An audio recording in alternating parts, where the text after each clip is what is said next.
I love opportunities to take reading, which is such a solitary activity, and turn it into something that is community building. I mean, it's probably why I like talking about books on the internet, because I like being amongst other readers and I like sharing my opinions of books. I'm also desperate to join a book club, and hopefully this month I'm going to be doing my very first in-person book club. I'm very excited to join in.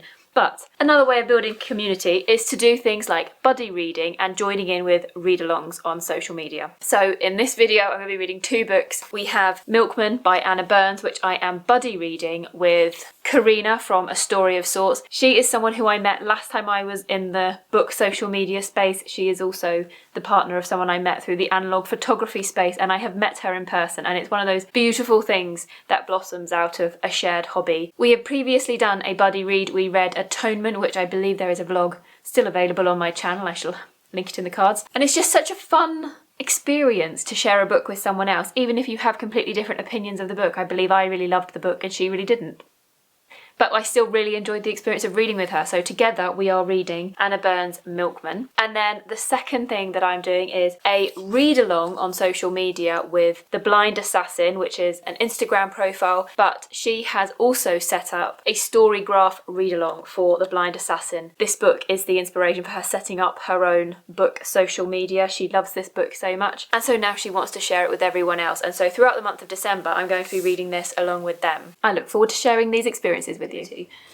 I've just joined a book club and I'm so happy. I actually went to my first group discussion this month and I talked about the Department of Speculation and heartburn. What we do is we have a prompt rather than a book that we're all reading, and we have a prompt that we find a book, we read it, and then we talk about the book with the rest of the group. I really enjoyed it, but I didn't want to put that one into this video in case it didn't go well, in case I didn't really like it, but it was so fantastic. I loved that atmosphere. I loved the group that we were with. It was fantastic. This month's prompt is to choose a book with animals in the title. I had quite a few to choose from, but I've decided to go for Enchanted Creatures, Our Monsters and Their Meanings by Natalie Lawrence. This is a non-fiction book, but I've had this sort of high up my priority list. She is looking at medieval and early modern interpretations of monsters and the creatures that we don't quite know. You know, for instance, those really old maps where in the sea there's always depicted sea monsters and things. She's looking at why this happened, why in our collective imagination we used monsters, why they were there, what they were doing for us as a society. As an extra social reading experience, I bought this book because I attended the author talk with a friend, and that friend is also part of the book group, so she may choose to read this book as well, so we will have read the same book. But I just love that extra layer of sociability in this reading experience. But I picked it up last night and I thought to myself, oh, I'm just going to read the introduction just to get a feel for it, and it was so intensely readable that I read 62 pages last night. I'm going to fly through this, so I'm really happy to have picked this up. So this is the third book for this little reading vlog, and I have to show you some of the illustrations that are in this because it's so fantastic. So this is the opening for the first chapter where we're looking at cave paintings, and it's just so fantastic. Like, these are renditions of those original cave paintings for our chapter header. I just love it so much. And I mean, isn't the cover gorgeous as well? I do apologise. I realised that I never checked in with you at any point during the reading of Enchanted Creatures. I just breezed through this. As soon as I started it, I couldn't put it down. I read it in a couple of days. This is one of the best non-fictions that I read in 2025. But I have read some slightly negative reviews from people who think that this was sort of too rushed. They wanted to cover too many different topics, or Natalie wanted to cover too many different topics in too fewer pages. Now, I think that's very subjective because I, as someone who studies the periods that are mentioned in here, I mean, I don't study early man particularly, but I have done. I have studied medieval periods and I currently study early modern period, the early modern period. So a lot of what was happening in here is already familiar to me enough that I can bring that to my reading of it. So this was perfect because it was pushing through nice and quickly the stuff I already knew, but giving me enough food for thought, enough inspiration to go and read other things. That is what I really liked about it. I liked that it was brief, that it was giving me all of these nuggets of creativity and inspiration and then moving on. So for me, that worked really well, but I recognise that if you don't know anything about any of these periods, it may all seem a little bit like, wait, hang on, we're moving too fast. So this is one of my best books of the year, but I can see why other people wouldn't like it. But loved it, devoured it. Moving on to the next book then.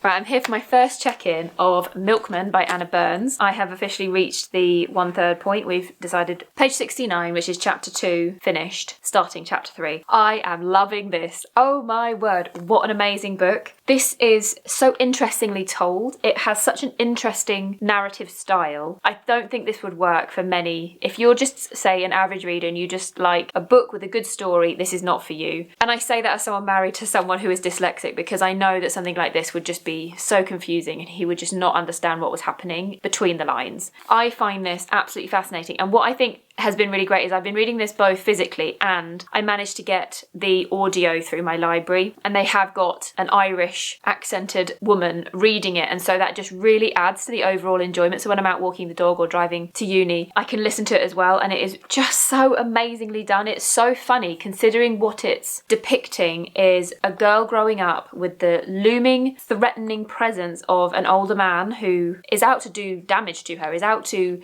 do evil things, but she doesn't have the language. She's talking about how in her society there at that time there is no language to talk about the friendly threats, the people who come up to you and they act friendly when you know that there's something wrong. It's just a feeling that you have. You don't have the language to talk about it, and so she doesn't feel like she can say it to anyone what's going on with her. She just gets accused of having an affair with this man, with the milkman, by her mum's friends, and then her mum starts to accuse her of it too, but she doesn't know how to describe what is happening to her because that language is not available to her. But it's also done with such humour, and she's trying to navigate the tensions in Ireland between religions, between the British and the Irish, between all of those political manoeuvrings that are happening. It's really brilliant, and I can't wait to carry on, and I can't wait to discuss what's happened so far with Karina. I did want to give a couple of book recommendations. I think when we're talking about Irish literature, we often hear Sally Rooney's name put out there, which, you know, I really love Normal People. Haven't read anything else by her, but I loved that book. But what I wanted to do is ones I haven't really seen being talked about. So Frances Macken, You Have to Make Your Own Fun Around Here. This is an Irish author telling the story of a group of children who are growing up together. It's a group of girls, and it's about toxic friendships, and as they move away and they try to expand their horizons, how those toxic friendships can often drag you back to where you were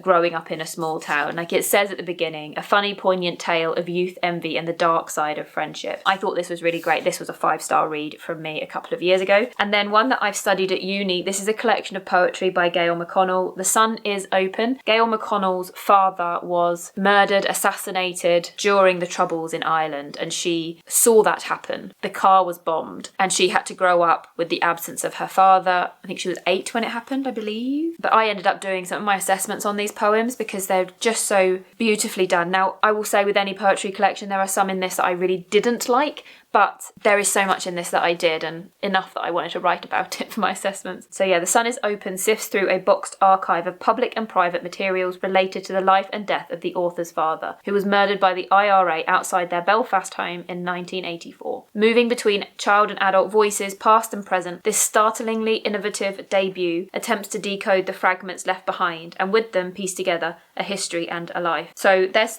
2 recommendations that I have for you in Irish literature, and I cannot wait to continue with Milkman myself.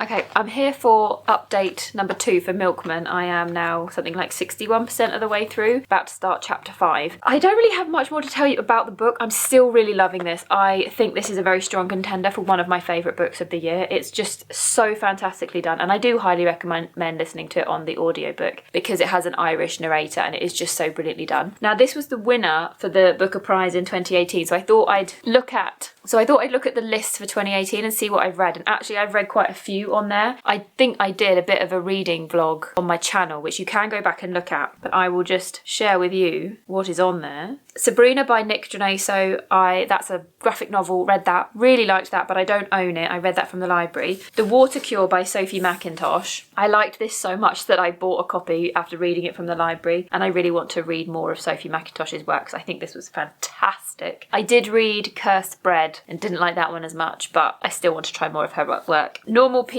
I had this on my Kindle Kindle, I think. But I actually read it from the library, and again, loved it so much that I got a copy for my shelf. I was actually gifted this, which is really kind. And I have another Sally Rooney on my shelf to read, but I haven't yet read it. I feel like I'm more nervous because I did really like this one, that one's going to let me down. But we'll see. I've then read Everything Under by Daisy Johnson. I didn't like this that much, but I was intrigued by her writing style, so I would like to read more from Daisy Johnson. And then The Mars Room by Rachel Kushner. Again, I didn't massively love this, but I would read more by Rachel Kushner in the future. And then I haven't read any of the others, but there we go. I can't wait to finish Milkman and see if it lives up to that feeling of it being a 5-star fantastic book for me this year. Excited to keep going. Right, I finally got a moment to sit down and film. I've just been filming my best books of 2025, and so I've got Milkman out anyway. So I've come to the end of this delightful book, and I absolutely loved it. It went on my top 8 books of the year. So I will say though, the final chapter was a bit odd. I didn't really feel like it necessarily concluded anything. It was almost like it had a slightly different mood to the rest of the book, but you know what? I liked the whole book. But Karina from A Story of Sorts had to DNF it, and I think that's the language. I think this is just two, I don't know whether you can see this, but that is just one paragraph that starts over here. It is really bizarrely written, and I definitely think if English is not your first language, this is not going to go well. It also won't go well if you want something that's a bit more normal in its storytelling method. This is more about vibes. This is more about building a sense of how it felt to live during that time, how you didn't have the language to describe certain things, and the threat that just felt like it was coming from everywhere, the lack of control that anyone had. And even in those moments of control where it was things like, I'm not going to be with the person I love because it's too difficult to lose them, and everyone ends up losing someone that they love. Even those moments of control don't feel like they're your choices to make. I just loved it. I thought it was brilliant. So highly recommend. 5 stars, clearly. Thank you. Okay, I've made it to the first check-in point for The Blind Assassin, and I'm not sure what I make of this. Now, I love Margaret Atwood. I've read The Handmaid's Tale, Alias Grace, and the Penelope-ad. I didn't really like the Penelope-ad that much, but the other two I thought were fantastic. This, I'm kind of unsure what the point is. The first check-in point for this read-along with The Book Assassin was about 48%, so quite far into the book for a first check-in. And I have to say, up to that point, I still didn't really feel like I knew what was going on. I've just gotten slightly past that point. I think I'm at 54%, so not much further past. And I still don't 100% feel like I know what the point of this is, but because it's Margaret Atwood, because she is such a fantastic storyteller, I'm kind of trusting that it's going to come through. A couple of years ago, I did a buddy read of Atonement by Ian McEwan, and I didn't really care that much about that all the way through, and then that twist that comes at the end knocked me for 6, and I was like, that's a fantastic book. I love what that happened with that. And I'm kind of hoping the same thing is going to happen here. So essentially what we have is, I would say 4 stories going on at the same time. We have an older lady in the present who is living in somewhat of poverty, not poverty, but she's much poorer than she used to be, and she's navigating how her body is wearing down and how she's seen by other people. And then she is recounting her youth. So those, I consider those to be 2 stories, because there's the story of her in the present and how she's getting by, and then there's the story of her in the past, which so far has been the predominant of all 4 storylines, is the story of her in the past, her and her sister. So she's called Iris and her sister is Laura. Now, ostensibly what we know is that Laura in the future takes her own life, and then Iris publishes a book that Laura has written, which gets absolutely slated. It is considered too scandalous, and almost like a cult following comes up for Laura as an author. So this is happening in the past, and we're sort of building up to this point in Iris's life. We've learned about their childhood. Iris has now just gotten married. We've had a little thing where Laura has sort of gone missing for a moment, and then was it intentional? Was it all an accident? We're not sure, but that's where we are. And then the other 2 storylines, we have the book called The Blind Assassin, which is the book that ostensibly Laura wrote and was published by her sister after her death, which tells the story of a couple who are having an affair. It is a man who is on the run from the law, it seems, and a lady of like high social standing who is terrified of being caught having an affair with a rogue. So there's that story, and then within that story, the gentleman is telling the woman a story about an alien race and these people called the Blind Assassins, and one of the Blind Assassins falls in love with a maid who was supposed to be sacrificed to some sort of higher power, and they run off together. And that's about where we are. So these are the 4 sort of stories that are happening as we're reading, but I feel like by this point I should kind of know where we're heading, but I don't feel like I do. So we'll see. This might actually be one of the Margaret Atwoods that I don't end up really liking that much, but I'm listening to it both through the library app, through Libby. I'm listening to it while I walk the dog, and then partially when I'm in bed at night, but we'll see. Now, I don't believe I ever checked in with you at the next official check-in point for The Blind Assassin. And that is because I largely felt the same way that I did at the first check-in, which is I'm just going to trust Margaret Atwood because she is a brilliant writer. This must be going somewhere. But at the end of the day, I don't really feel like it did. I feel like there was some sort of slightly resolved mysteries that came at the end. But largely I just felt a bit disappointed, and it's such a big book to feel that disappointed by, which is such a shame. But I have finished that. What would I give it? Probably 3 stars. She's an excellent writer. She's a brilliant writer, but this was just not the story for me. So there we go. 3 books read in this reading vlog, all done socially. And I really enjoy that. I might make this a bit of a series as I do more things in the future. So thank you.